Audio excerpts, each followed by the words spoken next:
nagbibigay kami ng explanation ng mga accusations.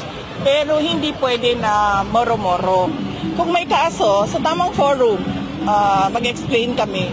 Nagsabi kami noong nag-file sila ng articles of impeachment nila na ready ang defense team para sumagot sa accusations ng prosecutors ng House of Representatives.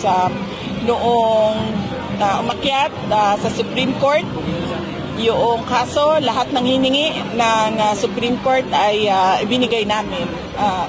Doon sa mga tamang forum at sa tamang venue, nagbibigay kami ng saktong sagot ang explanation ng mga accusations. Pero hindi pwede na moro-moro na kung saan lang nagbibigay ng akusasyon at kung saan o kung kailan lang nila gusto mag-akusa ng tao.